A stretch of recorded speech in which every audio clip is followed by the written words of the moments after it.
मैं शफीउद्दीन। मेरा बचपन कर्नाटका की रियासत बिदर में एक छोटे से गांव में खेल कूद कर बड़ा हुआ। मेरे भी कुछ सपने थे। मैं भी जिंदगी में आगे बढ़ना चाहता था। इसीलिए मैंने मेरे छोटे भाई यूनुस के साथ तरक्की के शहर हैदराबाद का रुख किया, जहां मुझे एक मोबाइल रिपेयरिंग शॉप में नौकरी लग गई। फिर मैंने मन लगाकर काम करना शुरू किया। फिर धीरे धीरे मोबाइल टेक्नीशियन बन गया। 4 साल मेहनत और लगन करने के बाद मैंने शादी कर ली, जिसके बाद मुझे 3 बेटियां हुई। 3 नन्हे परियों का बाप बनने का फख्र तो कैसा होता है, ये तो आप भी जानते हैं। मेरी पूरी दुनिया उन तीनों बेटियों से शुरू होती और उन पर ही खत्म हो जाती।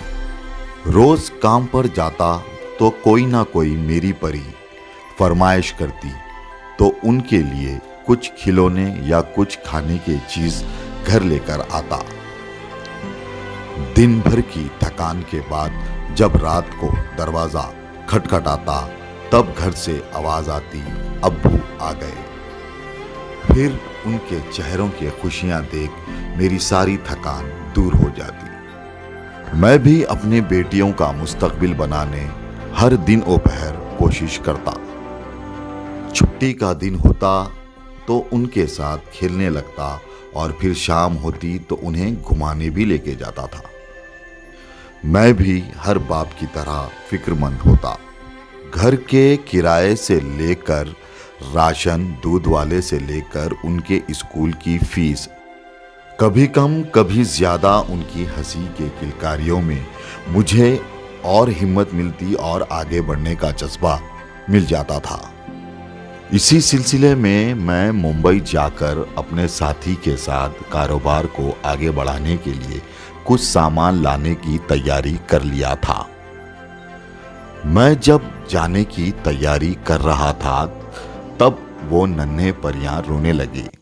फिर मैंने उनको वादा किया कि उनके लिए वहाँ से खिलौने और कुछ खाने के लिए लाऊंगा। तब वो खामोश हो गई और खुश हो गई।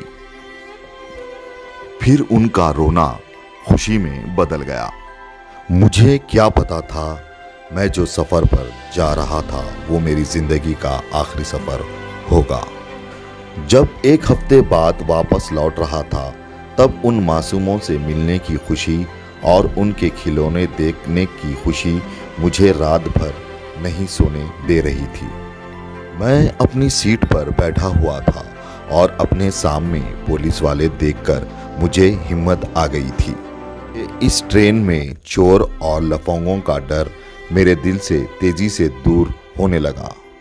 मुझे नहीं मालूम, जिस पुलिस वाले को देखकर मुझे हिम्मत मिल रही थी, वही हैवान मेरे मासूमों पर से उनके बाप का साया छीन ले जाएगा। वो मेरी तरफ बंदूक किया, तब मेरा दिल जोर से धड़क उठा।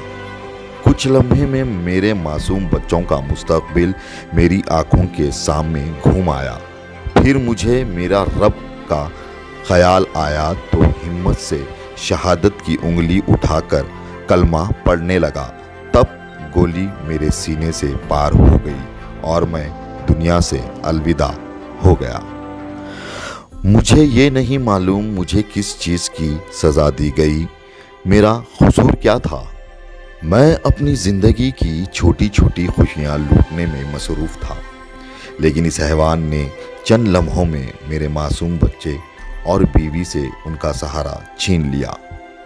दुनिया का सबसे बड़ा जमहूरियत मानने जानने वाला है मेरा हिंदुस्तान, जहां हर त्योहार और ईद पर बिना भेदभाव के आपस में गले लगाने वाला है मेरा भारत।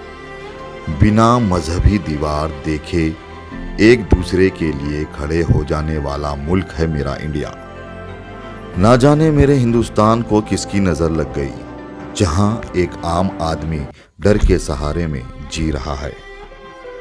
इस मुल्क का वफादार शहरी होने के बावजूद भी एक पुलिस अफसर ने मुझे गोली मार दी। ये सवाल लिए अपने सीने में मैं शफीउद्दीन इस दुनिया से जा रहा हूँ। आप ख्याल रखें। अल्लाह हाफिज़।